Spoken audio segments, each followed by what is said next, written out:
bien, bonjour. Bienvenue à la 13e édition des Intergalactiques. Merci à toutes et tous d'être venus et d'y participer, donc que vous soyez le public, les invités, tous les bénévoles, la MJC Mon Plaisir qui nous accueille. Merci Jérôme Charton à la régie de cette salle. Et puis merci à tous et toutes, et y compris ceux que j'ai oublié de citer. Voilà. Donc on va débuter la soirée avec une discussion qui ouvrira le cycle des conférences du week-end en posant les grandes lignes de la programmation de cette édition. Donc je vais commencer par vous présenter globalement la thématique de cette année, puis un peu plus celui de la table ronde, puis enfin nos intervenantes et intervenants à cette table ronde. Donc cette année, notre édition s'intitule « Que faire ?» Elle porte sur la pensée du changement dans la science-fiction et l'imaginaire. Donc que faire c'est une question que la science-fiction, depuis ses origines, à laquelle elle s'est toujours confrontée. En se projetant dans l'avenir ou dans des mondes imaginaires, en anticipant le futur tout en s'inscrivant dans un lieu et un temps donné, la SF parle toujours de notre propre présent. Elle peut être un outil de divertissement, d'évasion, mais c'est aussi et surtout un extraordinaire moyen d'exprimer la réalité dans toutes ses dimensions et sa complexité. Aujourd'hui, on ne saurait plus énumérer les aspects du présent qui le font ressembler à une dystopie. Crise écologique, montée du fascisme, guerre, génocide. Je ne vais pas faire toute la liste. Mais voilà, la dystopie dans laquelle on vit, celle du capitalisme tardif, qui augure encore de grandes catastrophes à venir. Et face à une situation qui nous laisse individuellement et collectivement avec un sentiment d'urgence autant que d'impuissance, la SF apparaît souvent comme un horizon, une direction, un espace de liberté pour imaginer, pour construire et développer des alternatives. Que faire, c'est en effet la question qui brûle en ce moment les lèvres de toute personne qui se sent concernée par le sort de toutes celles et ceux qui, quelque part dans le monde, subissent violence et oppression. C'est aussi que faire un point de départ autant qu'un point d'aboutissement pour de nombreuses discussions. Et soyons honnêtes, il y a peu de chances que nous parvenions à y répondre à l'issue de ce week-end. Tout ce que nous pouvons espérer, c'est le temps d'un festival, de pouvoir en parler ensemble et peut-être réussir à trouver dans nos imaginaires, dans la théorie, dans la pratique et dans la lutte, quelques pistes pour trouver par où commencer. Donc on va essayer de réfléchir durant tout ce week-end avec nos invités à ce que la science-fiction et plus largement l'imaginaire a peut-être de plus passionnant, son rapport à l'historicité, c'est-à-dire la manière dont le genre représente et conçoit les processus et les changements sociaux et politiques en particulier. Et ce, donc, en réaction à la fois aux imaginaires désespérés qui voient dans l'apocalypse la seule issue possible, en réaction aussi à ceux qui proposent parfois des avenirs trop radieux ou plutôt potentiellement récupérables par le système et décorrélés de tout contexte historique. Voilà. Et donc, on s'interrogera tout au long de ce week-end sur nos leviers d'action, autant dans la pratique que dans la stratégie et que dans les imaginaires. Comment nous organiser pour sortir de notre impuissance politique? Quels imaginaires pouvons-nous cultiver et mobiliser à cet effet? Quelles formes narratives aussi sont susceptibles de nous donner prise sur le réel? En effet, la question de savoir ce que peut l'art dans un monde en crise, c'est une interrogation très sérieuse dès lors qu'on ne conçoit plus la création et la culture comme coupées du monde social, mais comme des pratiques à part entière avec leurs conditions de production et leurs implications. Je vais terminer donc cette introduction à la thématique du festival par 2 citations un peu solennelles qui reflètent un peu l'esprit du festival, je pense. Donc la première est de Hugo Paglietta dans son livre La Nouvelle Internationale fasciste, paru aux éditions textuelles. Et donc il cite Gramsci, qui dit « On ne peut prévoir que la lutte », écrivait Gramsci. « Rien ne garantit la victoire, mais pas plus que celles et ceux qui nous ont précédés dans ce combat, nous n'avons le luxe de pouvoir échouer. Car notre défaite signifierait qu'aux dévastations sociales et environnementales s'ajouterait la barbarie néofasciste. Ils ne passeront pas. » Et j'en ajoute donc opportunément une autre, un peu plus geek, puisque si le que faire de cette thématique est une question qui peut renvoyer au Lénine de 1902, c'est aussi une expression que nous empruntons en Gandalf de l'adaptation cinématographique de La Communauté de l'Anneau de Peter Jackson en 2001. Réplique immortalisée par son interprète Ian McKellen et son doubleur Jean-Pierre. Donc tout ce que nous devons décider, c'est que faire du temps qui nous est imparti. Donc voilà pour un peu présenter la thématique de cette année. Et puis pour le thème de cette table ronde, donc en compagnie de nos invités, nous l'axerons plus précisément sur la question de la résistance à la montée des fascismes, et plus particulièrement la bataille idéologique et culturelle contre l'extrême droite. En France, le second tour des élections législatives anticipées en 2024 nous a vus confrontés à la menace imminente d'une majorité d'extrême droite à l'Assemblée. À l'époque, de nombreux textes, tribunes, prises de position ont, dans les milieux culturels et notamment dans l'imaginaire, insisté sur la nécessité de contrecarrer les imaginaires d'extrême droite et les imaginaires fascistes. Mais qu'entend-on par là et que peut bien recouvrir ce projet ?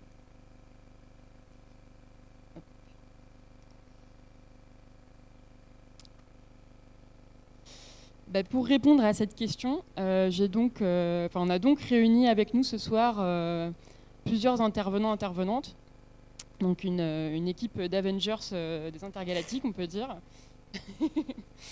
et que je vais présenter maintenant. Est-ce que tu peux dire quel Avenger est chaque personne, parce qu'on a été infoutus de le déterminer. Vous allez le dire vous-même. Voilà. En fait, donc tout d'abord, on reçoit Alice Karabédian, qui est diplômée de lettres modernes, docteur en philosophie politique. Elle travaille à une reconceptualisation de l'utopie politique au sein de la science-fiction contemporaine. Elle a fait sa thèse en particulier sur une relecture de la tradition utopique à travers le cycle de la culture de Ian Banks. Et elle a publié en 2022 au Seuil « Utopie radicale par-delà l'imaginaire des cabanes et des ruines ». Et a également cofondé un festival sur les imaginaires techniques qui se déroule en Centre-Bretagne et qui s'appelle La Machine dans le Jardin. Ensuite, nous recevons Kat de Bolshevik, Kathleen, qui est vidéaste et responsable d'administration et de production. Elle a travaillé pour des compagnies de théâtre et continue d'organiser et jouer dans des spectacles de théâtre d'improvisation. Depuis 2014, elle coécrit et co-anime avec Benjamin Patineau la chaîne YouTube Bolshevik, qui aborde la culture populaire sous des angles artistiques, sociaux et politiques. Et depuis 2022, une chronique pour l'humanité à la thématique similaire, populaire. Au sein de la société de production en coopérative Red Pop, qu'elle a cofondée, elle produit plusieurs émissions politiques diffusées sur Internet. Donc pour Blast, notamment Rhinocéros, animé par Usul et Lumi qui sera parmi nous dimanche, et également Corporate, animé par Benjamin Patineau et le fils de pub. Enfin, elle anime également des streams sur sa chaîne Twitch, Kat la petite voix. Ensuite, nous recevons Tien, qui est plasticien, dessinateur, auteur de bande dessinée, diplômé de l'École nationale supérieure des beaux-arts de Lyon. Il s'est fait connaître sur Instagram avec le compte Tien BD. Et via un humour absurde et décalé, il fait une critique de la politique néolibérale, une satire des discours médiatiques dominants qui se mettent au service de cette idéologie néolibérale, donc des discours médiatiques qui sont poreux aussi aux poncifs d'extrême droite quand ils ne les promeuvent pas activement. Et donc, avec une mise en page inventive, il mêle aux références à des acteurs et des actrices politiques des références à la théorie et la pensée critique de gauche et à la pop culture. Donc, son travail a donné lieu à 3 livres papier publiés aux éditions Bande Détournée. Coco n'aime pas le capitalisme et autres histoires en 2022. Situation, coécrit avec Maxime Morin en 2024. Et Coco n'aime pas le capitalisme 2 à la plage, qui vient de paraître. Ensuite, donc Patrick Dudnay, autoproclamé, Go on. Vétéran des intergalactiques. C'est vrai. Donc Patrick Dudnay est écrivain, il est auteur d'un cycle de fantaisie historique au long cours, le cycle de Sif, publié aux éditions Au Diable Vauvert, qui compte aujourd'hui 4 volumes, donc L'Enfant de poussière, La peste et la vigne, Les chiens et la charrue et La maison des veilleurs, paru en 2024. Et il travaille actuellement à l'écriture du 5e volume. Mais pas ce week-end, du coup. Super. Donc, un cycle dans lequel on suit l'histoire de Sif. On trouve d'abord enfant et orphelin pris dans les remous politiques d'un monde en proie au chaos politique. Un cycle ambitieux et foisonnant qui n'est pas seulement une saga ou un récit d'apprentissage, mais aussi un cycle qui déplace le regard et qui parle de la condition sociale du point de vue des dominés et des oubliés des grands récits épiques, qui est porté par une langue très travaillée, charnelle, poétique, prenant le temps de raconter la complexité des rapports de pouvoir et aussi les contradictions de ces personnages. Donc Patrick Dudnay est engagé dans une réflexion anarchiste, enfin libertaire. Et il interroge... Surprise. Ah bon? Qui l'eût cru. Et il interroge aussi à travers ses récits donc, les formes mêmes de l'autorité, les mécanismes de domination et la façon dont on peut ou pas leur échapper. Donc son travail contribue aussi à repenser ce que peut être une fantaisie politique. Donc voilà. Et enfin donc Léon Henry, qui est écrivain, qui vit à Strasbourg, qui explore toutes les facettes des littératures de l'imaginaire avec une œuvre qui va de la nouvelle au roman, mais aussi vers des formes plus hybrides, novella, roman feuilleton, jeu de rôle, projet de narration numérique. Parmi ces livres, on peut citer la trilogie des mauvais genres chez Folio SF, Hildegarde, roman historique publié à la Volte, qui retrace la vie de l'abbesse Hildegarde de Bingen. Plus récemment, il a publié Hector, donc chez Rivage en 2023, un roman qui revient sur le parcours de l'auteur argentin Héctor Germán Oesterheld, scénariste de l'Éternaute, bande dessinée culte et opposant à la dictature militaire. Et enfin, donc, ce parcours, c'est pas juste des publications de livres en solo, c'est aussi beaucoup de collaborations, de projets collectifs, d'expérimentations avec d'autres écrivains et écrivaines comme Luvan ou Jacques Mukieli, mais aussi avec des artistes, des graphistes.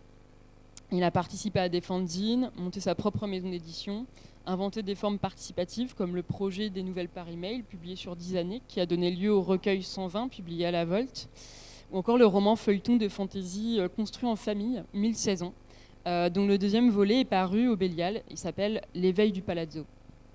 Donc, pour finir sur cette présentation, voilà, dans les textes de Léon Henry, on retrouve souvent certains motifs, la ville et ses marges, l'histoire, les mythes, les luttes sociales, la culture populaire, mais toujours cette volonté d'interroger les récits eux-mêmes, de bousculer les formes, de raconter autrement, sans s'installer dans une position d'auteur solitaire enfermé dans sa tour d'ivoire. Donc voilà pour les présentations de intervenants. Je suis en train de regarder si j'ai oublié personne, mais c'est bon. Et je vais passer du coup à la première question. Un premier petit tour de table, vous allez pouvoir compléter en fait ces présentations. Donc on a assisté ces dernières années à une montée de l'extrême droite qui ne se joue pas seulement sur le terrain électoral, mais aussi dans les batailles culturelles et symboliques. Et donc en tant que vidéaste et productrice, chercheuse en philosophie politique, auteur de littérature d'imaginaire, auteur de BD, mais aussi lecteur, lectrice, spectateur, spectatrice. Est-ce que vous pouvez, chacun et chacune, nous présenter comment vous vous situez par rapport à cette bataille? Quels sont les enjeux principaux que vous identifiez à votre échelle et dans votre propre champ de pratique? Et j'ajoute, comme vous êtes tous et toutes déjà venus sur les intergalactiques, voire pour certains des vétérans, je vais ajouter un petit paramètre à la question. Est-ce que ces enjeux ou la manière dont vous vous situez, vous, ont évolué dans le temps, voire dernièrement?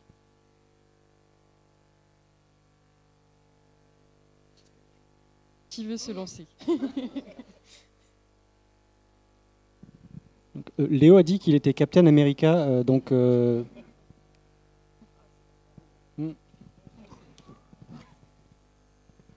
Alors, le début de la réponse, c'est le SUM, mais bon, on est assez, c'est un sentiment assez collectif et une forme de tétanie. Sur le boulot en particulier, le principal souci que moi j'ai, c'est... Enfin, le principal souci que moi j'ai... Oui, si, enfin, le truc le plus directement visible, c'est les nazis qui prennent le contrôle de l'édition en France. Voilà, donc qu'est-ce qu'on en fait? Ça s'organise un peu. Il y a le recueil Débordé Bolloré qui arrive... il n'était pas cuit pour aujourd'hui, mais il arrive genre la semaine prochaine. Donc il y a un recueil d'essais. Tu y as participé? Non. C'est un recueil d'essais, donc de réflexion sur l'histoire de l'édition française et sur l'Empire Bolloré en Afrique. Enfin, il y a beaucoup de thématiques à l'intérieur et qui est coédité par une centaine d'éditeurs indépendants. Voilà.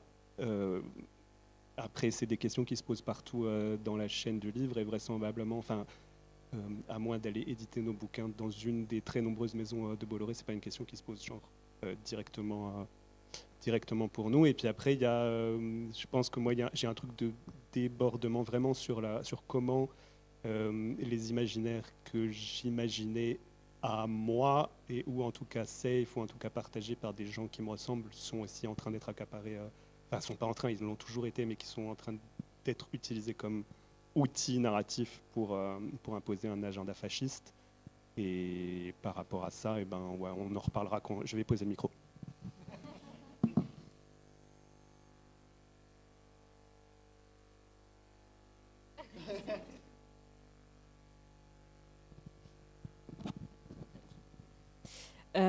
Un peu comme Léo, en fait.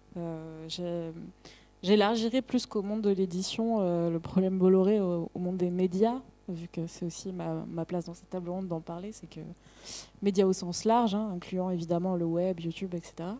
Et donc, ouais, je fais le même constat, et donc je ne parlerai pas beaucoup plus longtemps que ça, mais évidemment le même constat de voir à quel point tout s'accélère. Évidemment, moi aussi, dans mon métier, un de mes plus gros problèmes, c'est le fascisme, les nazis, etc.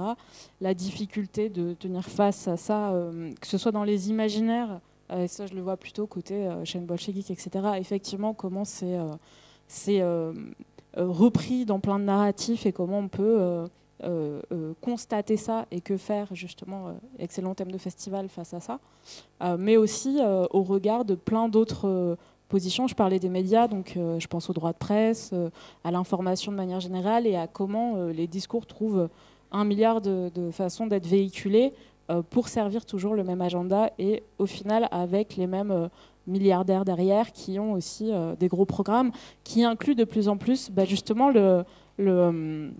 l'histoire, les imaginaires, etc. Comme outil important. J'imagine qu'on aura du mal à ne pas parler de roman national et de trucs genre Le Puy du Fou et compagnie, qui ne sont pas directement de la littérature évidemment, mais qui sont justement ce truc-là de une offensive forte sur les imaginaires. Et en parallèle de ça, nous, ce qu'on constate, c'est que c'est quand même des imaginaires qui sont pauvres, quoi, qui sont franchement nuls. Et je pense que c'est un constat que tu fais aussi, pour être assez fan de ton travail, de tout ce que vous faites d'ailleurs, mais c'est une manière subtile de te lancer la balle.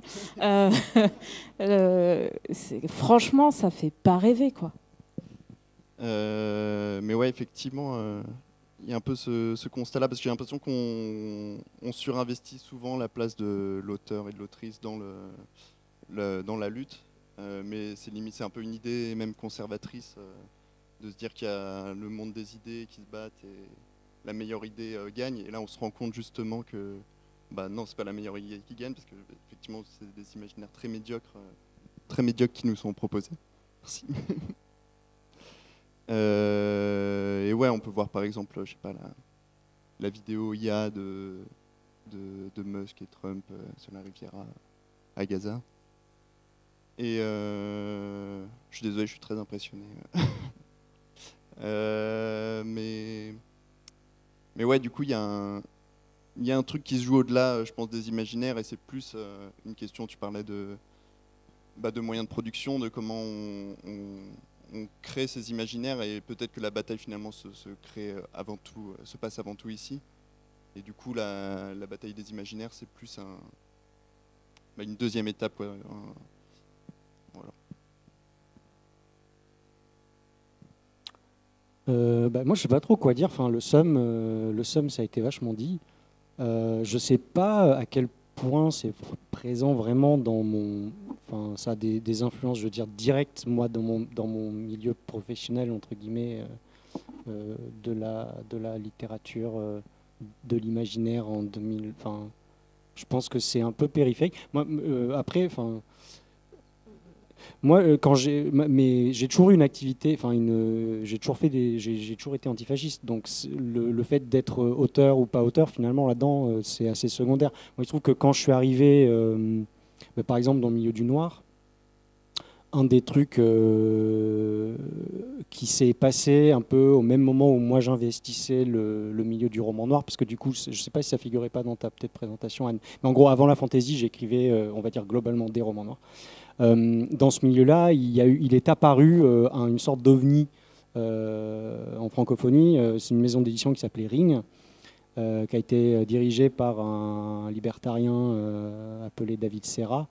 Et c'est lui qui a mené une espèce d'offensive fasciste forte dans le milieu du roman policier, du roman noir, du machin, et qui a mis en avant des gens qui sont maintenant, enfin qui à l'époque faisaient genre non, pas du tout, on est apolitique, mais qui aujourd'hui, bon, clairement, ont passé le pas et ont arrêté de faire genre. Et donc je pense notamment au trio Papacito, Laurent Berton et Marceau.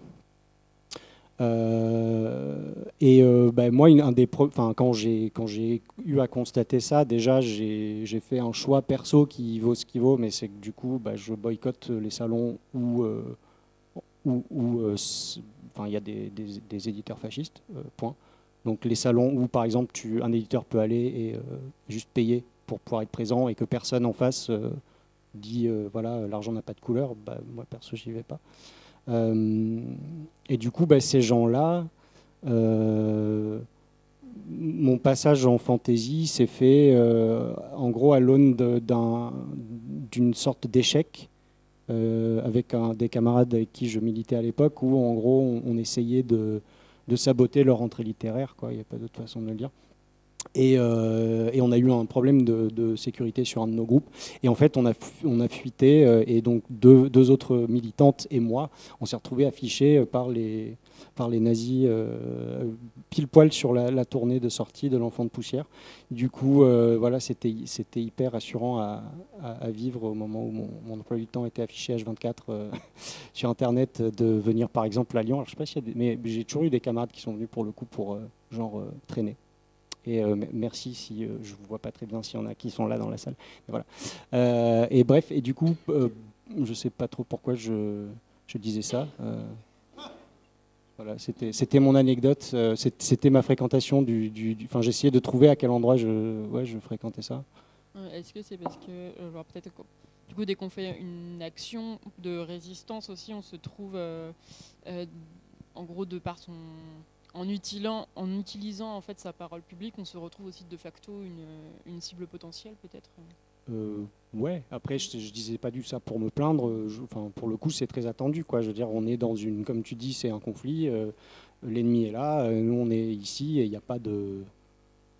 Enfin, c'est attendu, quoi, qu'ils viennent nous chercher, qu'ils vont essayer de peser dans la balance. Et nous, on va essayer de faire la même chose. Enfin, c'est pas très pertinent tout ce que je dis depuis tout à l'heure. On peut faire semblant que j'ai rien dit. Moi, je crois que t'es Hulk en vrai. Tu penses que je suis Hulk? Ils veulent vraiment que je sois Hulk depuis tout à l'heure.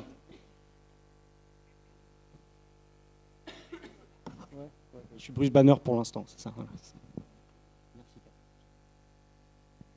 Comme les camarades, on est tous tétanisés, tu as dit le mot, en plus on nous met sur scène avec un micro et on nous dit alors, que faire? C'est toujours très agréable, enfin si c'est très agréable d'être là. Je peux donc répondre à cette question qui est sur les intergalactiques. Moi, ça a vraiment été ma rencontre avec le milieu SF, parce que je travaille sur la science-fiction depuis longtemps, mais dans mon coin, à la fac, et j'étais très étrangère à tout ce petit monde. Et voilà, j'ai découvert ce petit monde aux intergalactiques il y a 2 ans, et de découvrir un festival aussi pointu et assumé sur la question politique, et bon bout de la politique, on a compris.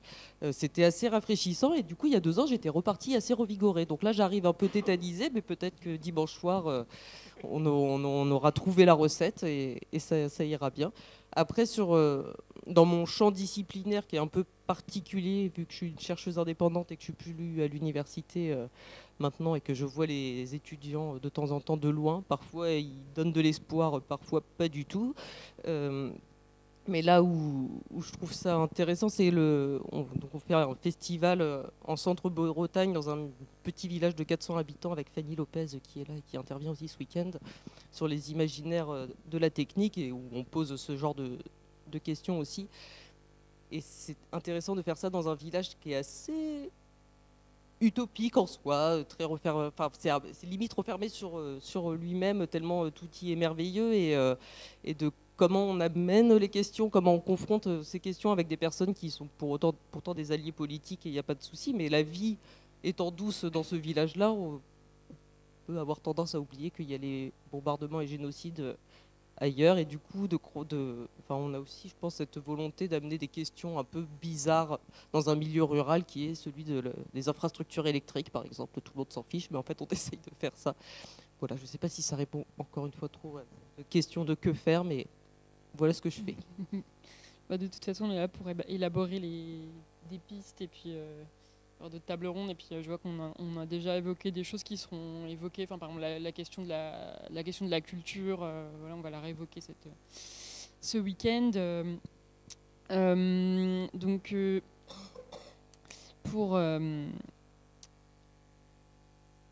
pour embrayer un peu, justement, j'aurais cette question. Donc, tiens, tu dis c'est vrai qu'on surinvestit beaucoup parfois le monde des idées. Donc, il y a cette idée parfois de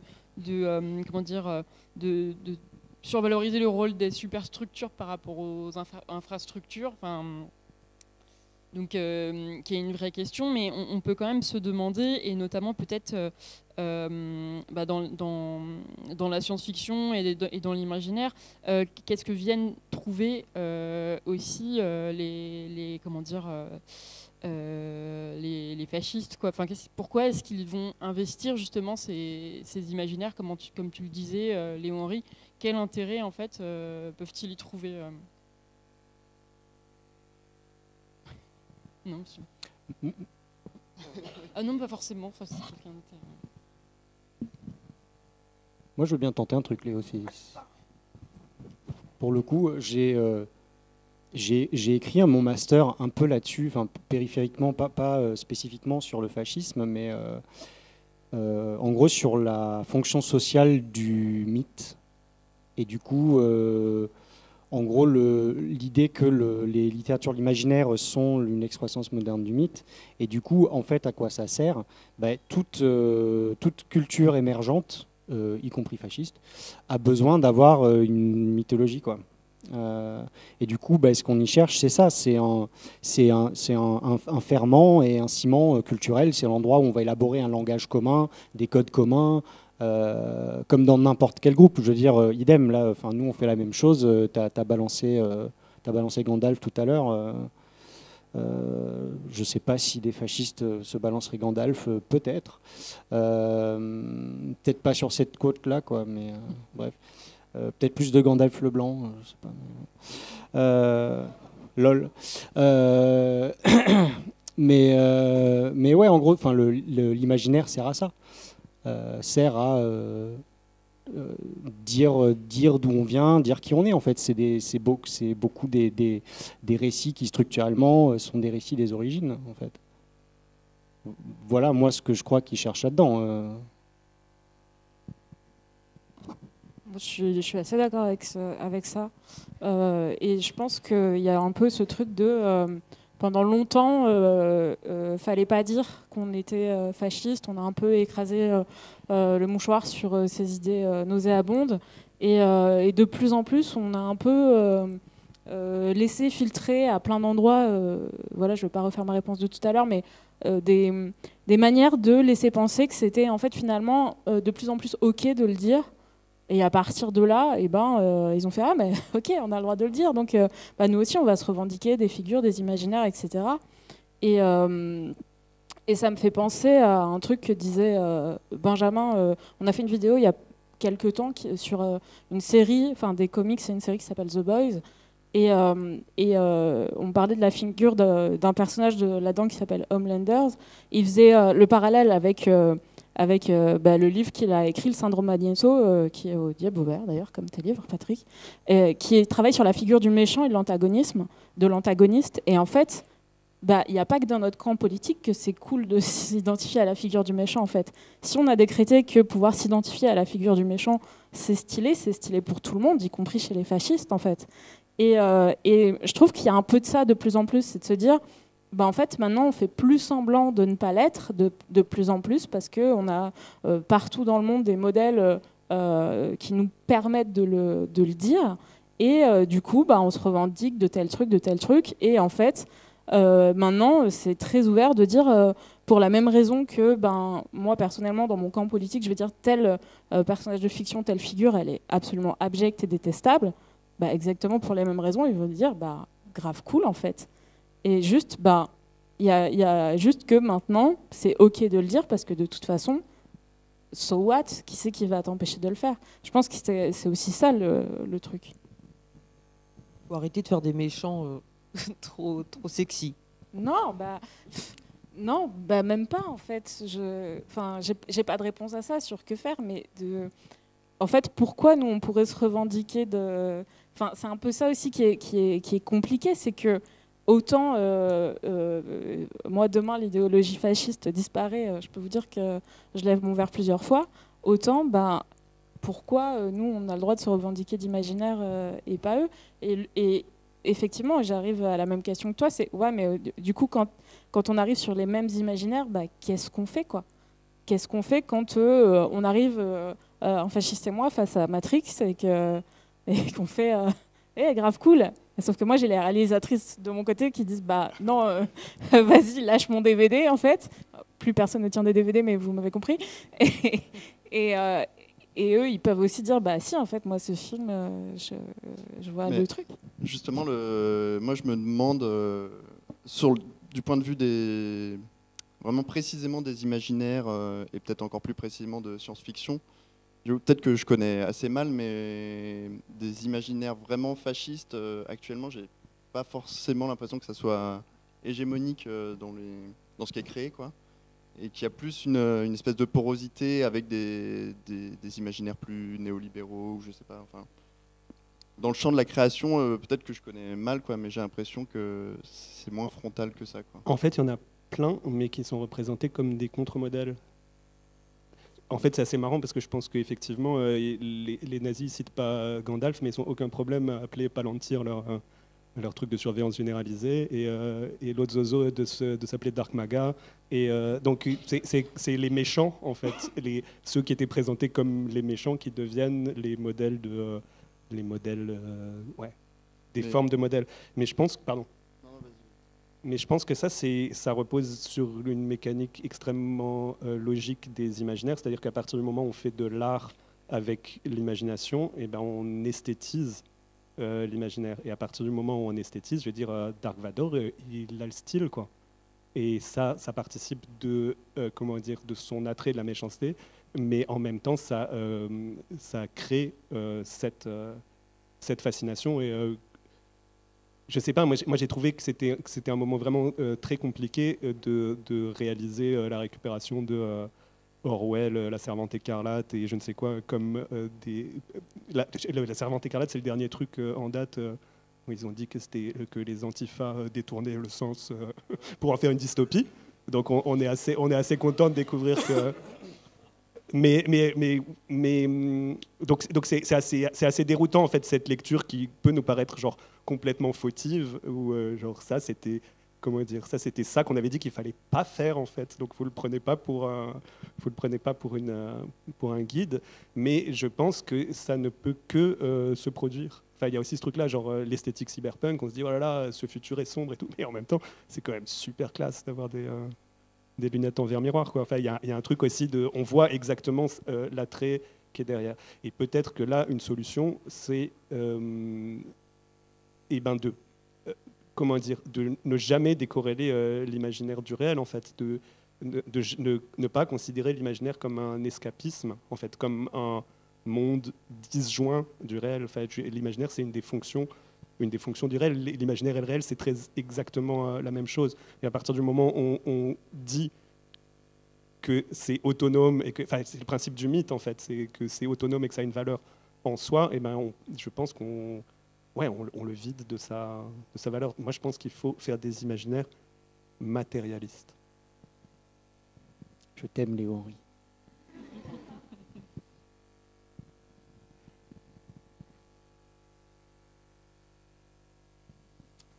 Est-ce que, en fait, je sais pas. Après, c'est aussi une question, mais que peut-être plus large c'est est-ce que on est tenu aussi de créer des imaginaires irrécupérables? Est-ce que c'est ça notre mission, en fait? Est-ce que, ouais. Parce que par exemple, moi j'ai fait un bouquin pour parler de migration et j'ai vraiment, enfin bref, c'était un projet dans lequel je voulais être sûr d'être tout seul pour être sûr de pouvoir raconter le truc comme je voulais. Et j'ai eu un article de presse de comment est-ce qu'il s'appelle Michel-Édouard Leclerc. Donc Michel-Édouard Leclerc a lu le bouquin, il a appelé Libé, il a dit je vais faire une demi-page. Et il a fait une demi-page sur le bouquin en disant c'est trop bien ce livre. Et voilà. Et donc je me dis à quel moment j'ai échoué si Michel-Édouard Leclerc et ouais, alors, je sais pas, enfin, sur le coup, c'était assez étonnant parce que ça fait rire vraiment beaucoup de monde. Alors, ça fait évidemment rire mon éditrice, ça fait rire tout le monde. Mais en fait, moi, je trouve pas ça. Enfin, j'ai pas trouvé ça drôle, en fait. Je me suis vraiment dit, qu'est-ce qui a foiré à cet endroit-là, en fait où est-ce qu'il a trouvé que c'était vraiment, genre, ça qu'il avait envie de lire, quoi. Et, ouais. Mais je suis hyper d'accord avec toi, j'ai vécu un truc comme ça il y a pas longtemps. Il y a un nouveau média hyper nul d'extrême droite qui s'appelle Frontières, on en entend beaucoup parler en ce moment. Frontières. Et ils ont fait des articles et une petite chronique sur les créateurs et les créatrices du web et tout. Et ils ont dit que ce qu'on faisait avec Binge, c'était quand même vachement bien, même si on pouvait avoir des différences idéologiques, mais c'était quand même hyper cool. Et que notre plus gros défaut, c'était qu'on travaille avec un média qui est communiste. Donc notre plus gros défaut, c'est même pas ce qu'on fait nous, c'est avec qui on bosse de temps en temps. Et genre, sinon, ça va. Et ça m'a mis hors de moi. Je me suis dit, mais à quel moment j'ai pu tomber aussi bas? Mais ils avaient peut-être pas la ref bolchevique. Alors déjà ils ont écrit. Mais alors tu sais qu'on s'est posé la question parce qu'ils ont même pas écrit bolchevique, ils ont écrit blochegeek. Donc on s'est dit. Ils savent pas. On s'est dit, est-ce que c'est une faute de frappe ou est-ce qu'ils ont même pas compris le pseudo? Mais du coup ça m'a vexée et je comprends exactement ce que tu veux dire parce que ça m'a vraiment vexée. Je me suis dit à quel moment ils disent en fait c'est pas si mal. Et moi, j'étais là, en fait, moi, j'ai envie que vous détestiez de ouf ce que je fais. Je veux dire, pourquoi vous détestez pas autant quand je fais Bolchevique que quand je fais Rhinocéros? Parce que les imaginaires. Mais... Moi, sur cette question-là, il y a un truc peut-être propre à l'humour où effectivement, moi, j'ai pu être confronté à ce genre de truc, des gens, des adversaires politiques, vraiment à l'autre côté du spectre, qui trouvent ça drôle quand même. Et là, je me dis, il y a des limites à ce que je fais parce qu'effectivement, il y a un peu une zone de flou propre à l'humour. Et c'est peut-être aussi d'ailleurs pour ça que je m'en éloigne un peu de plus en plus, même si je reste sur ce truc-là. Mais j'essaye d'être clair un maximum pour qu'effectivement, je pense qu'il y a un devoir de ne pas être récupéré, comme tu disais, Léo. Juste si je peux me permettre du coup de rebondir un peu là-dessus, mais peut-être qu'il faut aussi, moi j'y crois pas pour le coup au truc comment dire, au cordon sanitaire si évidemment, mais je veux dire, en fait le fascisme s'appuie très largement sur un confusionnisme, voilà, c'est un peu la base du truc, quoi. Le fascisme c'est hyper protéiforme, mais il y a quelques éléments quoi, qui sont récurrents, dont les théories du complot, le fascisme est une théorie du complot à la base, et dont un confusionnisme politique avéré, quoi. Du coup, ils vont aller piocher des trucs dans... il y a une tragédie hier à Nantes, je ne sais pas si vous avez suivi ça, quoi. Mais voilà, a priori, le profil qu'on a là, c'est quelqu'un qui à la fois est un adorateur d'Adolf Hitler, mais qui à la fois a lu des textes sur l'écologie radicale. Du coup, c'est une espèce de blooby boulga, merci, qui ressemble à rien. Et l'essence même de l'idéologie fasciste, c'est aussi ça, quoi. C'est un truc qui est suffisamment mouvant pour que en fait la plupart des fascistes ne savent pas qu'ils sont fascistes, quoi. C'est un peu le principe du truc, quoi.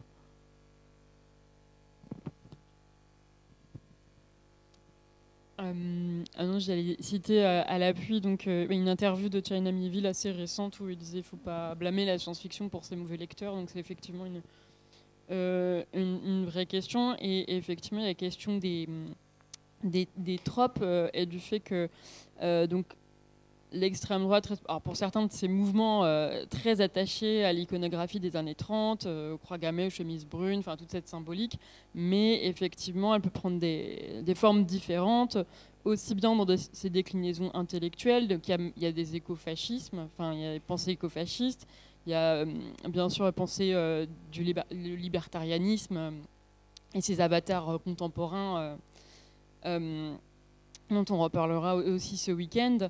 Donc, comme tu dis, c'est quelque chose d'assez plastique dans le choix des symboles et dans l'esthétique. Est-ce qu'il y a des choses qu'on peut quand même identifier comme des tropes fascisants ou d'imaginaires d'extrême droite quand on veut pouvoir les combattre?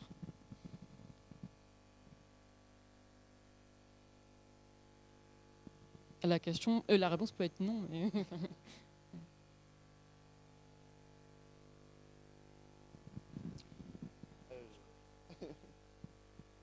Je crois que c'est une question qui demande à être réfléchie mûrement. Moi, quand tu as posé la question, j'ai eu envie de répondre direct la figure du héros. Parce que du coup, exister en dépit et en dehors du monde, c'est être dans une position nécessairement très, très individualiste en fait. Mais je crois que c'est un peu compliqué, donc je ne sais pas si je valide du tout. Enfin, je vais process un peu là. Bip, bip, boop. Ça peut être une question à laquelle on répond plus tard. C'est l'intérêt aussi. Enfin... Ouais, moi, je suis d'accord qu'on a besoin de process, mais je te rejoins là-dessus sur ce truc du héros et du meilleur. Tu vois, on faisait des blagues tout à l'heure en arrivant sur Musk et le truc des geeks. Bah, c'est un peu ça, en fait. C'est le truc du héros, de vouloir être le meilleur dans tous les trucs possibles, même si clairement c'est nul à chier. Ce truc-là, ouais, effectivement, le truc de figure héroïque unique me parle bien, mais je suis d'accord que là, je pense on se revoit à la fin du festival et on déprime. C'est quand ils font des saluts nazis aussi, c'est un trope d'extrême droite. Salut Romain, s'il te plaît. Romain. Après, Anne, t'as aussi genre des formules narratives que je pense, genre par exemple l'inversion victimaire, elle est vraiment c'est genre typique quoi, pour moi. Peut-être même plus largement d'une pensée, je sais pas, de droite peut-être. Mais tu me fais des gestes, Léo, qu'est-ce que tu veux dire? Sur l'inversion victimaire, donc le fascisme est un conspirationnisme. Il s'appuie sur l'idée qu'il y a un ennemi intérieur, ou en tout cas un ennemi qui est là en train de parasiter les fondations de la vraie société, vraie, juste et bonne. Et que du coup, quand on lui latte la gueule, c'est un acte purement défensif et généreux. Et du coup, c'est un discours qui s'appuie sur identifier en gros les opprimés comme en fait c'est eux qui sont puissants, pas parce qu'ils sont forts mais parce qu'ils sont fourbes. Et voilà, par exemple, la preuve ici, les méchants gauchistes qui s'approprient la culture, par exemple. Et ils sont pas devenus gauchistes parce qu'ils ont genre rencontré des idées un peu différentes à la fac qui leur ont fait réfléchir autrement. C'est parce qu'ils ont été endoctrinés par la fac, qui est une espèce de discours anti-intellectualiste aussi. Mais bref, j'allais nulle part non plus avec cette truc, mais je crois que c'est ce truc narratif-là, l'inversion victimaire, pour moi, ouais. Après, ce qu'on voit vachement revenir aussi, et sous plein de formes, et notamment sur YouTube, c'est tous les imaginaires masculinistes, notamment chez les très jeunes. Et ça, pour moi, c'est un... Je ne sais pas si c'est un changement, parce que c'est pas nouveau, mais la forme que ça prend, j'ai l'impression qu'elle est nouvelle, avec vraiment tout ce truc qui est allié à un imaginaire capitaliste et un espèce de lien qui est fait entre être masculiniste et être un entrepreneur, la figure de l'entrepreneur, du mec qui va réussir, etc. Tous ces trucs d'allier justement ces questions de dans quelle position on met l'autre, et notamment la femme ou les minorités de genre notamment, et le fait de se dire on va prendre tout ça, on va en faire quelque chose de à la fois toxique, mais ce truc toxique, on va en faire aussi un moteur déjà de haine, mais aussi de comment on va, au-delà de ça, entreprendre et modeler nos imaginaires aussi, et qui vont retomber sur des trucs très ultra-libéraux, capitalistes, etc. Et ça, c'est un lien qui est de plus en plus marqué, je trouve, en tout cas, et notamment sur le web, et notamment chez les très jeunes. Et là-dessus, moi, ça me fait très peur, pour le coup. Et du coup,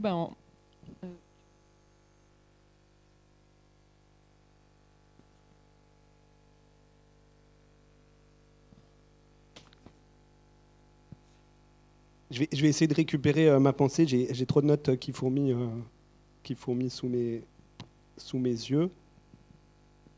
En fait, je pose une hypothèse. On va commencer à donner des réponses. On donne des réponses, ok ? À partir de maintenant, on dit qu'est-ce qu'il faut faire. C'est parti ? Bam, bam, bam. Une hypothèse, j'ai l'impression qu'un truc qui a changé vraiment récemment dans la façon de concevoir le monde par les gens qui le dirigent, c'est le fait de plus du tout être dans le déni du fait qu'on est dans une catastrophe climatique en cours, et juste par contre de changer, donc de passer de non, ça n'existe absolument pas à ok, ça existe, et voilà pourquoi il faut qu'on accélère dans nos insineries, et pourquoi est-ce qu'il faut qu'on que la destruction de la planète, c'est quelque chose qui est en cours, et dit ok, c'est acté, mais on va trouver une solution plus loin grâce à nos super idées. Et j'ai l'impression que ça rejoint, alors c'est assez confus, hein, mais je vous le propose comme ça rejoint cette idée en fait, à la question que faire, moi j'ai envie de répondre, il faut faire. Mais, et faire, c'est-à-dire genre vraiment agir là où on peut, et là où atteignent nos mains, et là où atteignent nos voix, c'est-à-dire genre vraiment pas loin, mais par opposition à faire. C'est-à-dire que c'est ça qu'ils font, c'est ça l'idée de l'entrepreneur. L'entrepreneur, il fait R, quoi.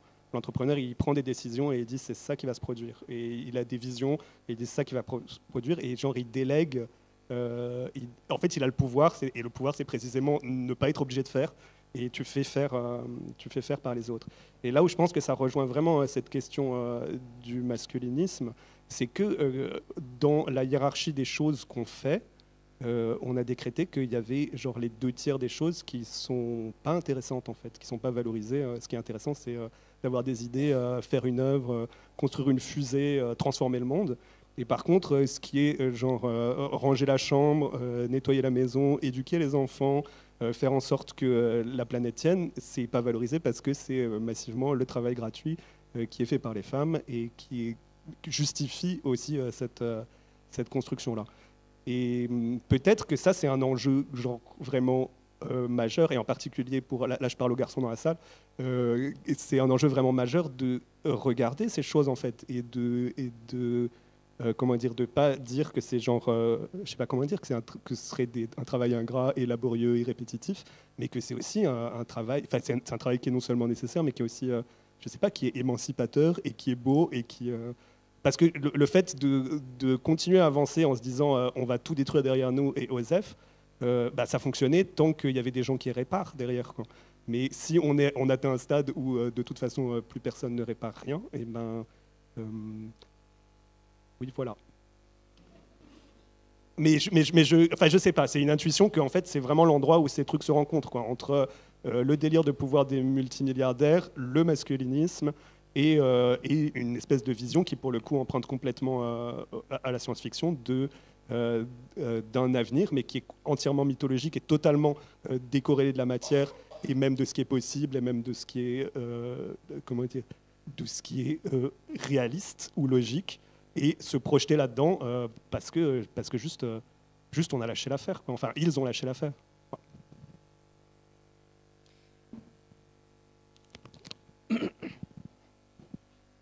pense que c'est assez. Enfin, j'ai l'impression que nos imaginaires ne sont plus irréalistes depuis très longtemps, en fait. Que c'est très réaliste tout ce qu'on peut aller piocher dans des œuvres qui nous parlent beaucoup, Matrix et autres, et qui peuvent quand même être récupérées. Et du coup, si je dois rajouter un mot à l'héroïsme, l'individualisme, t'en as dit un autre, le masculinisme, et c'est le survivalisme aussi peut-être, mais qui rejoint, enfin qui a un mélange un peu de tous ces trucs-là, et qui fait que la fin du monde est devenue désirable, parce qu'en fait c'est génial d'être le héros qui sait se débrouiller, etc. etc.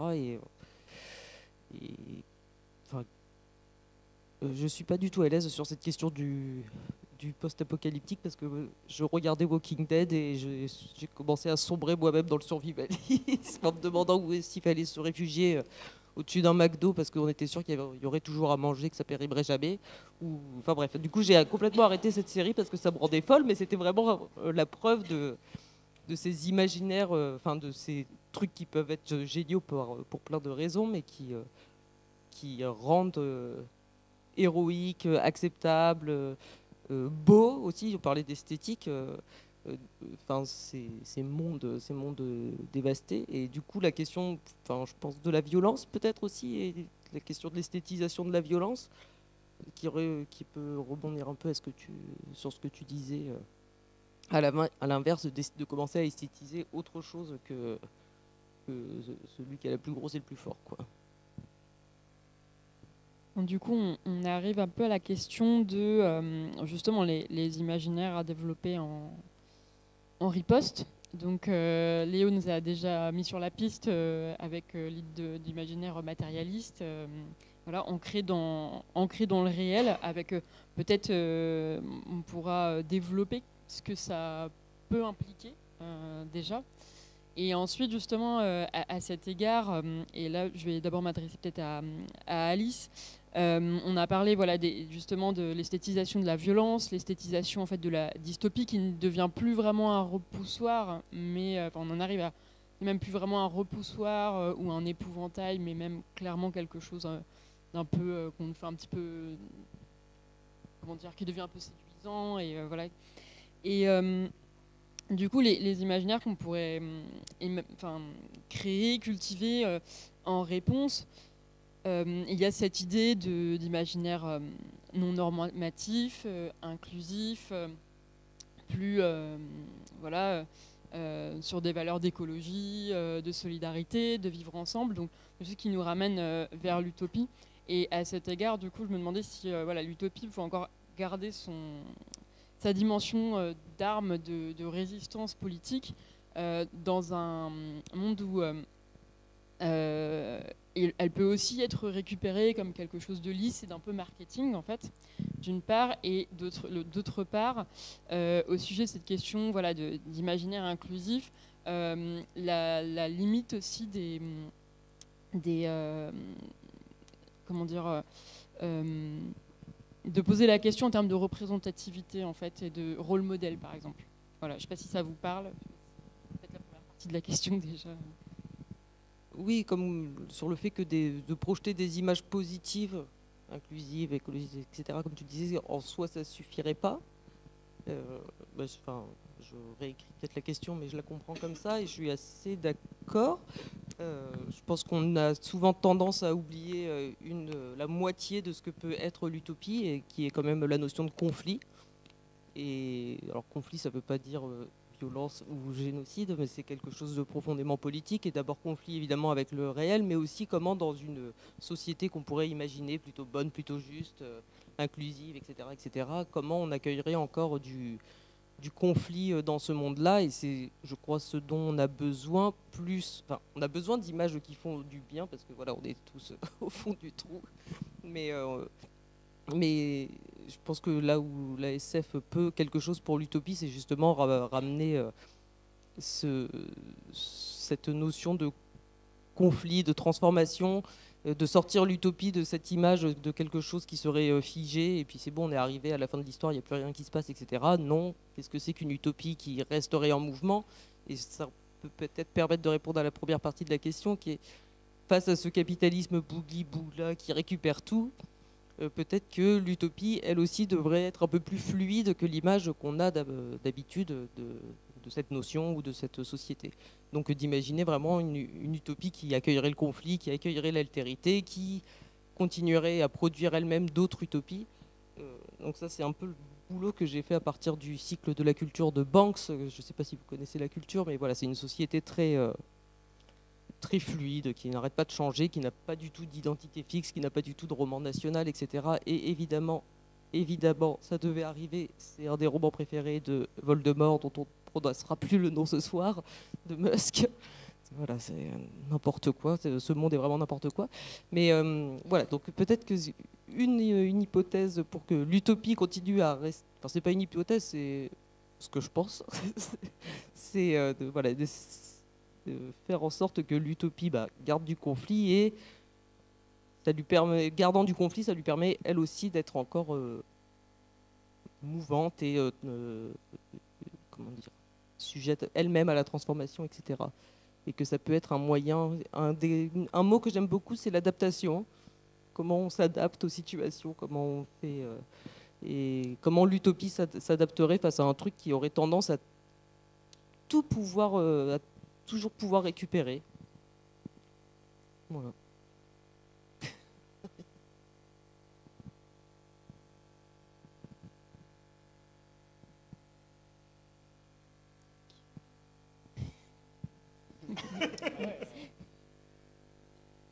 Non, je réfléchis. En fait, il y a plein de questions et c'est vrai que c'est toujours la difficulté avec les tables rondes d'ouverture, c'est qu'en fait, on a envie d'évoquer plein de sujets, mais en même temps, on ne peut pas non plus trop aller en avant sur un sujet parce qu'on va, comment dire, trop aller sur les tables rondes qui auront lieu pendant le week-end. Mais comment...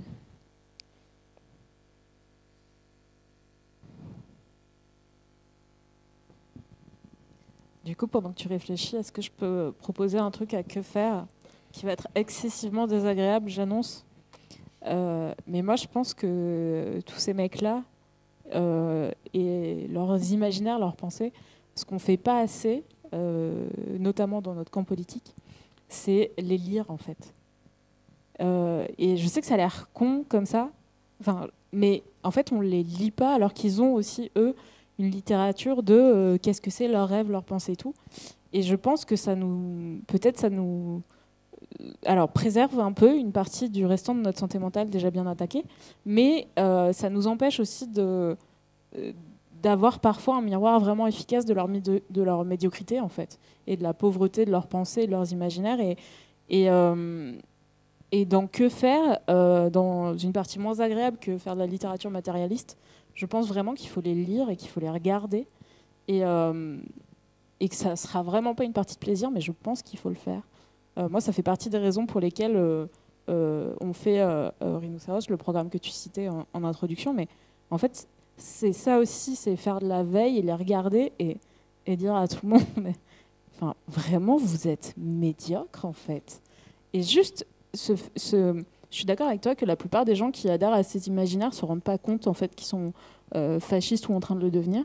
Et juste si on leur montre et qu'on leur dit vraiment, regarde juste ça, je te prends un exemple d'un truc que vraiment j'ai lu ou j'ai maté, ou je peux te montrer tel extrait de tel truc, vraiment c'est genre juste médiocre en fait. Et ça, c'est un travail qu'on fait peu, qui est extrêmement désagréable et qui serait bien de bien se répartir parce que je peux vous dire que ça rend fou de travailler à l'année. Moi j'ai lu Marceau, c'est bon, j'ai fait ça. Voilà. Mais ça rend fou vraiment de les lire. Mais je pense que dans Que faire, il y a ça aussi, quoi. J'ai l'impression que du coup, ce vers quoi aussi on s'achemine, c'est l'idée en fait que parce qu'on se pose souvent la question, voilà, les œuvres culturelles. Bon, quelle efficacité politique elle a et puis, du coup, avec nos imaginaires, nos petits festivals, nos vidéos, nos ouvrages, quelle portée en fait ont ces récits peut-être alternatifs et qui proposent autre chose face à l'ampleur d'une machine écrasante, surtout quand ces imaginaires fascisants sont récupérés et sont mis en exergue par la machine médiatique, par l'industrie du divertissement, que ça y est, en fait, il y a quelque chose qui a lâché. Et donc, j'ai l'impression qu'il y a quelque chose de l'ordre, peut-être, de la manière de s'en emparer, c'est-à-dire lire les productions de l'extrême droite, que ce soit en fiction ou intellectuellement, mais aussi être capable d'avoir un discours extérieur sur ses propres... comment dire quand Léon Henry dit que son roman a été mal interprété, en fait, on a tendance à dire, par rapport à l'art, qu'il se suffit... Alors là, je vais vraiment sur un truc que je n'avais pas du tout pensé avant cette table ronde, mais il est censé suffire à lui-même et que le commentaire vient un peu détruire sa puissance un peu intrinsèque. Et est-ce que c'est quelque chose que vous partagez, ou est-ce que là, on ne serait pas justement en train de se dire que le pôle de la réception, le pôle de la discussion, le pôle de l'interprétation, en fait, doivent aussi être politiquement et activement investis. Voilà, qu'est-ce que vous en pensez ? Oui, et puis même d'affirmer, de marteler, je pense qu'on est tous un peu là-dedans, de dire que tout est politique, c'est hyper important. Parce que le fascisme, qu'il soit actuel ou pas, c'est aussi toujours appuyé sur toujours un peu flirté avec genre l'apolitisme, genre c'est pas de la politique. Un truc que moi je trouve hyper parlant, pour le coup pas en littérature, mais beaucoup par rapport genre aux jeux vidéo.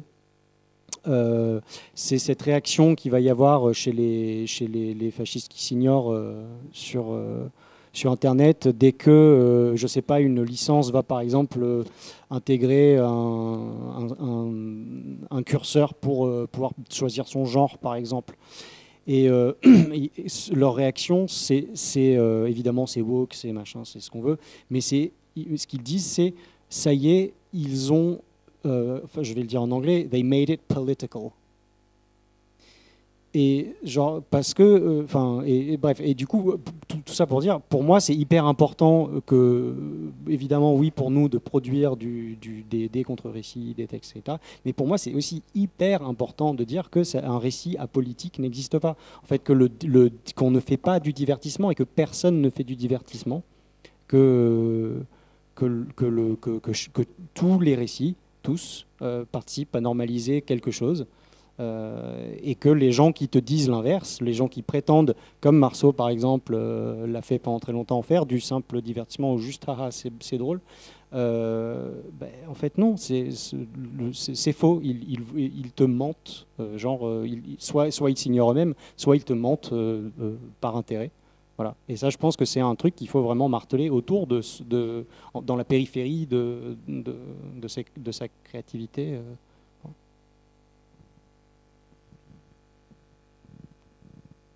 Et ça, c'est votre boulot, par exemple, avec Bolchevique. Moi, ma réponse, c'est que moi, c'est littéralement mon job. Donc, oui, évidemment que je trouve ça essentiel et important. Donc, je ne vais pas me tirer une balle dans le pied en disant l'inverse.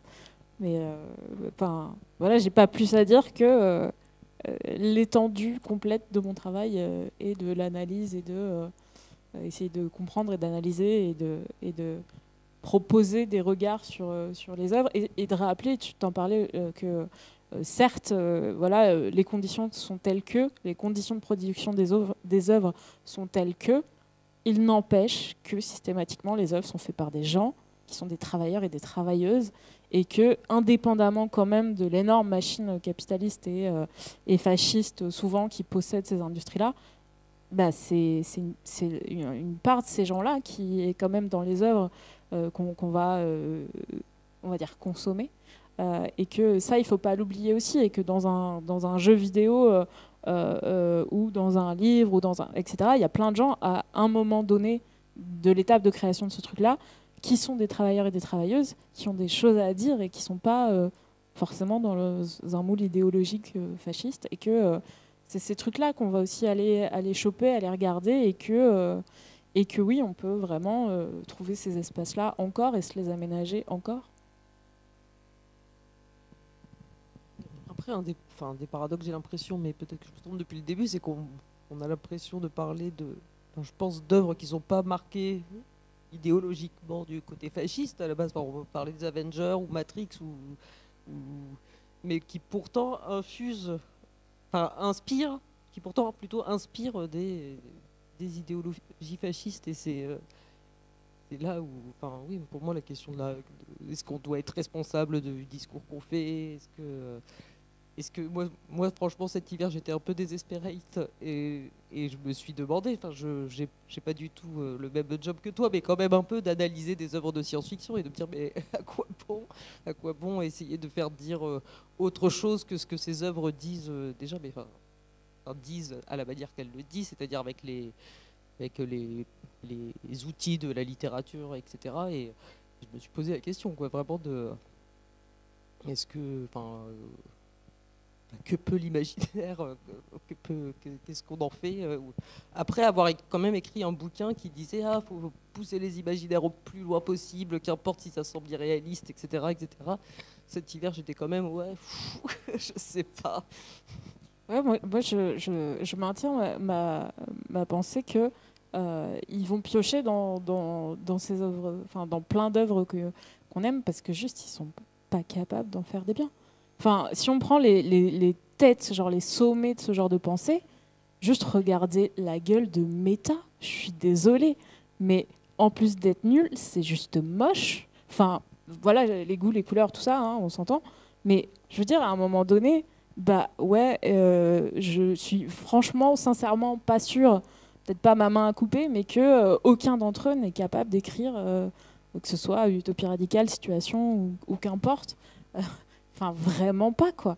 Et donc à ce moment-là, quoi d'autre faire que regarder ce qui est fait ailleurs et y trouver un truc que tu vas apprécier et accrocher et en faire ton étendard à toi, parce que juste en fait, t'es pas capable de le faire et t'es deg parce que t'es pas capable de le faire.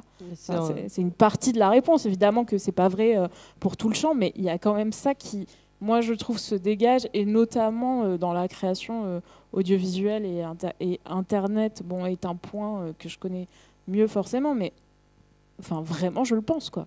Mais c'est limite rassurant de se dire que la crise imaginaire que nous on a l'impression de rencontrer, genre comment on imagine des utopies.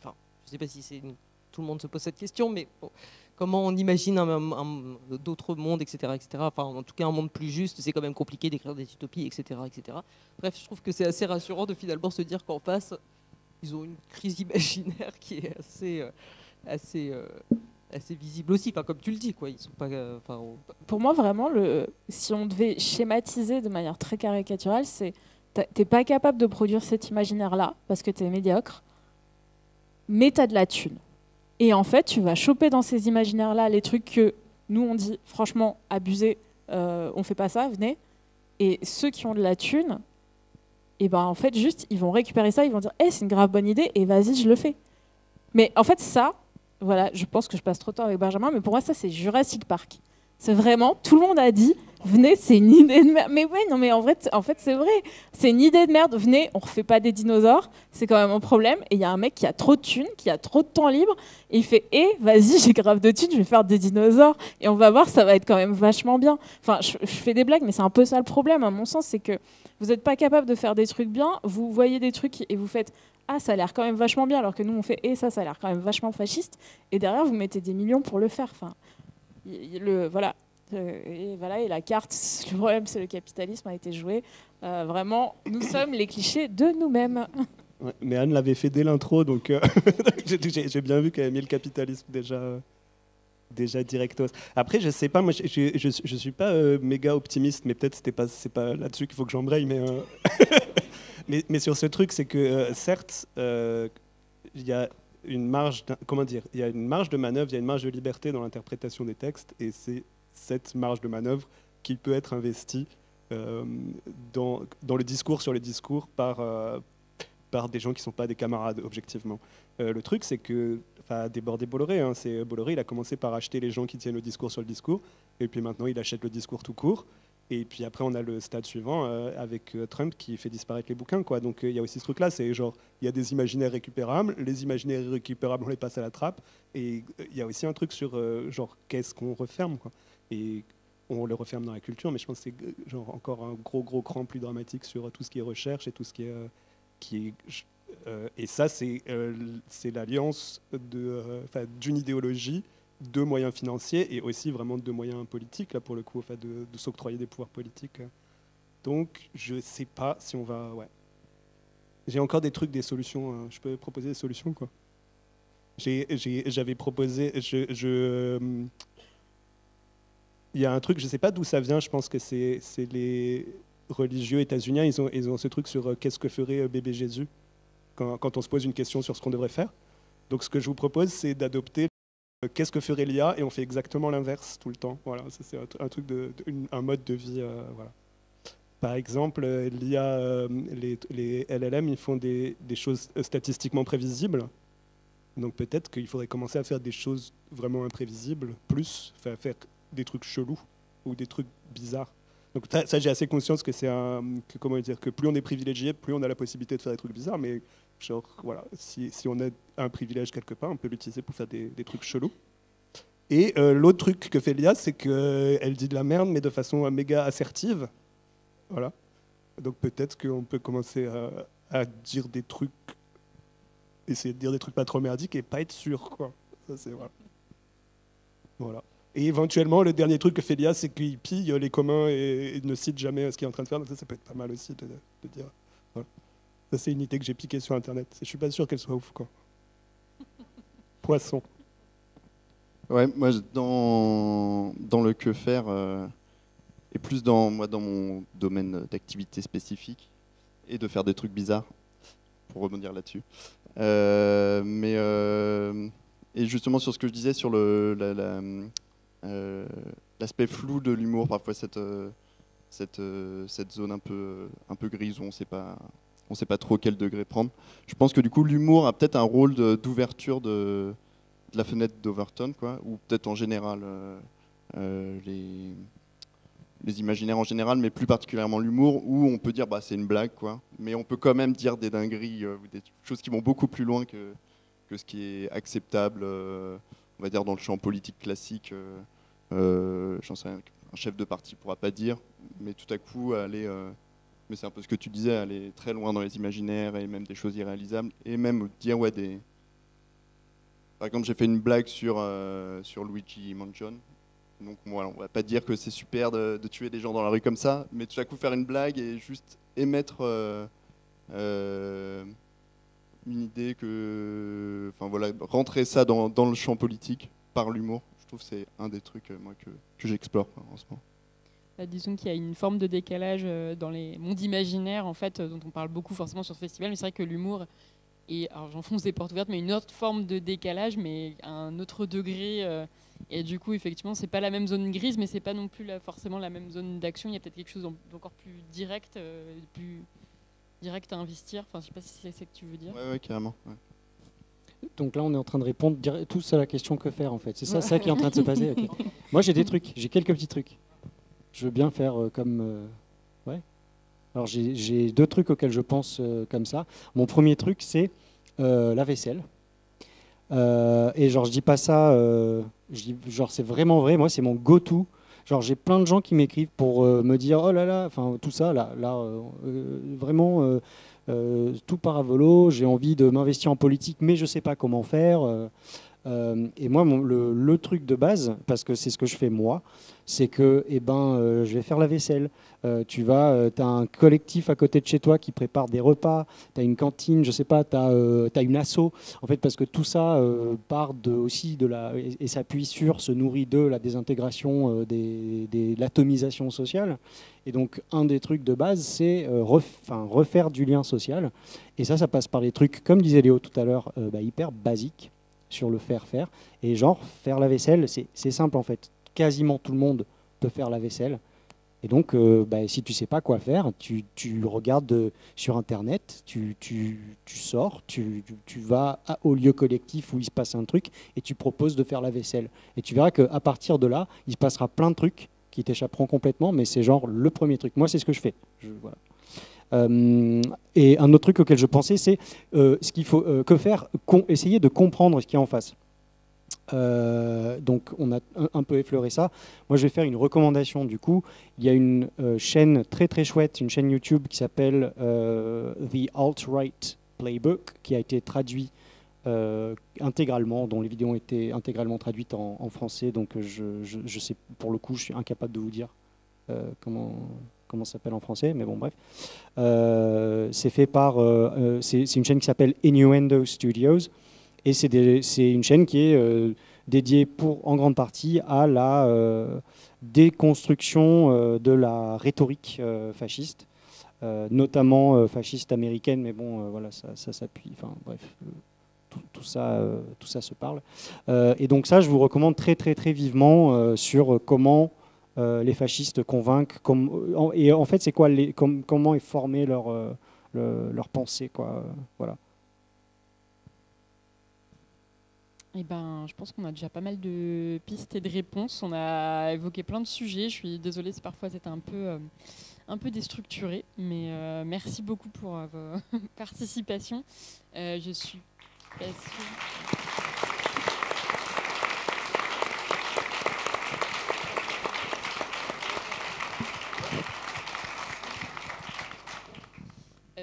Je ne sais pas si on a le temps pour les questions de la salle.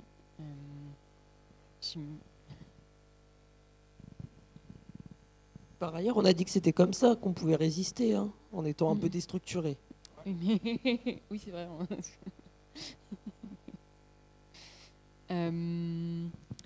Donc, est-ce qu'il y a peut-être une ou deux questions, et puis après on rend la salle.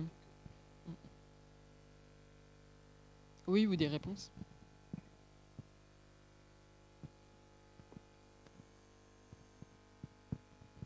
Bonsoir. Bonsoir.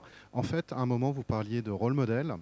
Et j'ai juste une remarque là-dessus, c'est que souvent, quand on est... il y a beaucoup de choses où, en fait, on va dire dans les médias, on réduit beaucoup le type de rôle modèle ou le nombre de rôle modèles. Par exemple, si vous dites « je suis intéressé par la technologie », on va tout de suite nous présenter je vais appeler ça les parasites qui sont à la tête de trucs comme... on dit « je suis intéressé par la technologie », on va nous parler d'Elon Musk et tout ça. Ou alors « je suis intéressé par l'IA », ça va être Mark Zuckerberg ou autre. Des fois, on va parler de certains ingénieurs, chercheurs, parce que pour un peu coup de bol, ils font des bouquins qui ont du succès. Je pense par exemple à Yves Lequin pour l'intelligence artificielle, pour comprendre comment ça marche, c'est parfait. Mais en fait, c'est un peu plus dur de se dire, bah, tiens, je voudrais creuser un peu plus et trouver d'autres rôles modèles. Je suis ingénieur. C'est pas Elon Musk qui m'a donné envie d'être ingénieur. D'ailleurs, je suis trop vieux pour ça, en fait.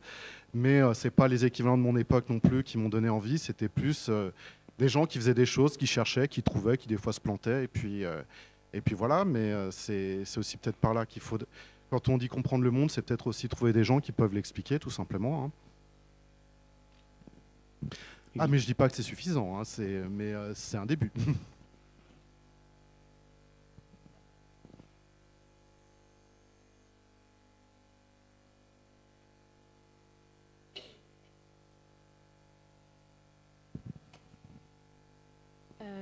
J'avais une question, mais qui rejoint un peu probablement la thématique du festival, sur comment rendre nos imaginaires super là, gauchistes et matérialistes plus accessibles en termes de ressources et de qui a l'argent qui les produit. J'imagine que ça nous emmène sur des questions vraiment très complexes, mais aussi en termes de comment est-ce qu'on peut se réapproprier des tropes de culture populaire, des choses qui sont plus mainstream peut-être que ce que nous on fait, enfin ce qui se fait dans nos festivals de gauchistes un peu de niche, pour essayer de toucher un public plus large.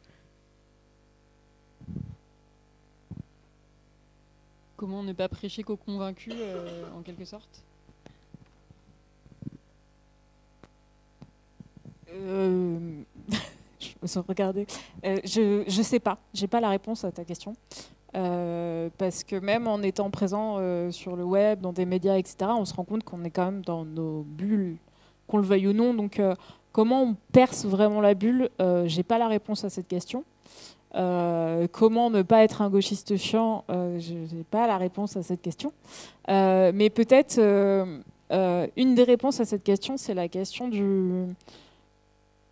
je vais peut-être vexer des gens, désolé, du mépris. Je trouve des fois il y a un peu de mépris, même très inconsciemment, envers des gens qui sont pas formés et qui comprennent pas forcément des concepts, des choses qu'on utilise, ou même qui sont qu'on jugerait peut-être beauf ou des trucs comme ça. Et je pense qu'un moyen de se débarrasser de ça, c'est d'absolument abandonner tous les trucs de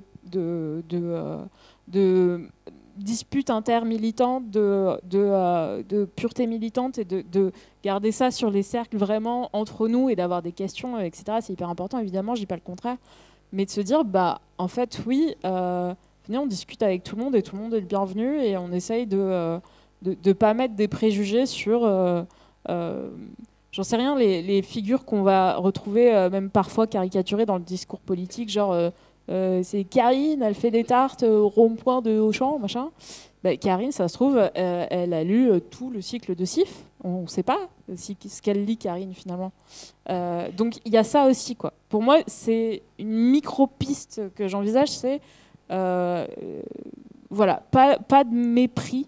Et à gauche, je constate régulièrement du mépris qui peut être aussi du mépris de classe, malheureusement, y compris dans nos rangs politiques.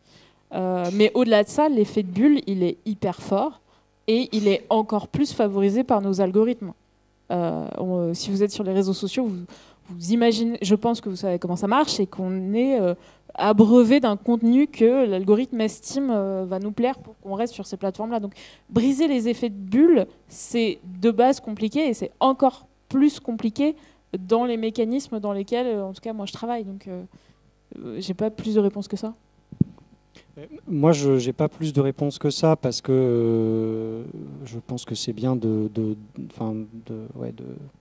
En gros, ta question, mon travail traite très littéralement de ça, en fait. Le cycle de Sif, avec le cycle de Sif, j'ambitionne d'écrire en gros de la propagande. Voilà. Mais du coup, d'amener un discours politique progressivement. De ne pas être dans... et c'est quelque chose qui a été élaboré en amont, volontairement, à plusieurs. Cette idée que ce serait bien d'arriver avec en gros un premier tome qui ressemble un peu à plein de trucs qu'on a déjà lus en fantasy, ou voire même le personnage principal va se permettre une petite réflexion vaguement misogyne à un endroit, ou s'étonner, je sais pas, qu'il y ait deux hommes qui s'embrassent, ou voilà. Et en fait, partir de là et décaler. Et en fait, au fil des tomes, décaler. Et je sais que pour le coup, j'ai été lu par des camarades sur par exemple, le premier tome, avec des camarades féministes notamment, qui sont dit, mais c'est quoi cette merde mascu ben oui, enfin ouais. Mais du coup, justement, mon objectif, c'était, pour le coup, alors j'ai donné, j'ai 40 ans maintenant, je suis plus dans la performance politique, j'ai écrit tous mes livres en fait ont été un peu élaborés comme étant des livres coup de poing. Avec le cycle, j'essaye vraiment pour le coup de faire quelque chose de pédagogique, volontairement, de façon étudiée. C'est mon projet. Est-ce que j'y arrive? J'en sais rien. Mais c'est ce que j'ambitionne de faire en tout cas. Bah, ce que je trouve bien, c'est que tu réponds à la toute première question de la table. Ok. Voilà, la boucle est bouclée. Bonjour. Du coup, je voulais repartir sur ce qu'on parlait des tropes, de tout ce qui était fait par les fascistes, et en étant plutôt actifs sur les Instagram, j'ai l'impression que les fachos, il manque. Et ce qu'ils appelleraient la média littératie, l'éducation aux médias, de mieux. En exemple concret, voir des cycles de fantaisie anticapitaliste, anticolonialisme, et faire j'adore ça. Et par exemple, supporter des auteurs sionistes, faire j'aime pas trop cette héroïne parce qu'elle est une girls, mais j'aime beaucoup cette esthétique, on va reprendre ça. J'ai vu par exemple ce matin quelqu'un qui promouvait encore la lecture de Mein Kampf. C'est un bouquin que je viens d'acheter, très beau cadeau de Noël. Et du coup, oui, revenir sur la média littératie, que certains bouquins ont tendance à présenter vraiment c'est pas bien le fascisme, c'est pas bien d'être inséré l'oppression que vous voulez, mais que les gens comprennent pas quand même.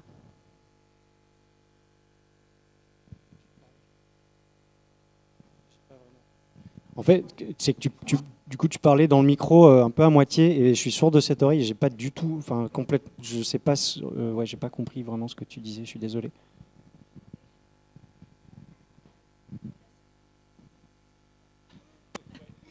Sur l'éducation aux médias, sur la médialittératie en anglais, notamment dans les imaginaires de fantasy et de SF, on a beau avoir des auteurs clairement très à gauche, qui parlent de sujets très importants comme l'anticolonialisme, l'anti-homophobie, transphobie, etc.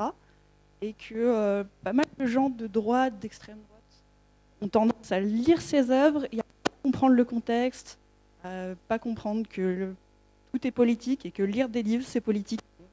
Que certains auteurs sont pas forcément recommandables. Et je trouve que c'est un point où je ne saurais pas qu'est-ce qu'on peut faire sur comment apprendre aux gens la médialittératie pour comprendre que le bouquin est politique. Ce serait bien d'impliquer ce qu'il dit. Merci de t'être répété. Est-ce qu'il faudrait éduquer aux médias, Katie? Sûrement. Oui. La réponse est oui. La réponse de Katie Stewart est oui. Après, peut-être juste pour revenir sur parce que j'ai l'impression que c'est un sujet aussi qui a un peu été abordé sur savoir comment est-ce qu'on fait si les gens récupèrent les choses que nous on estime et qu'ils les lisent différemment. Peut-être c'est je sais pas, c'est sans doute normal aussi. Enfin, je pense qu'il y a un problème d'éducation aux médias, mais que c'est vraiment normal et que c'est la liberté de chacun d'interpréter les trucs comme ça leur chante. Et peut-être que c'est aussi genre reculer d'un pas et de ne pas donner trop d'importance à la constitution des récits. Peut-être que ce qui va se produire avec les récits est plus important que le récit lui-même, en fait.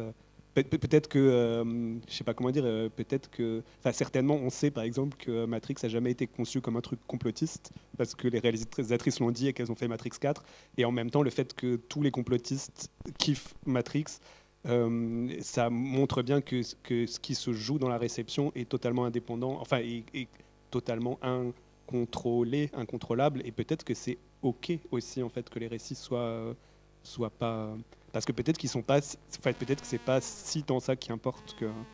Mais je suis désolé parce que je suis en train de tirer le tapis sous les pieds de Patrick Dounet qui est en train de faire une œuvre de propagande qui va sauver le monde bientôt. Sauf qu'il passe son temps dans les festivals au lieu d'écrire son livre. Il faut qu'il en écrive 7 et c'est seulement à 7 qu'on arrive à la révolution. Donc voilà. Voilà.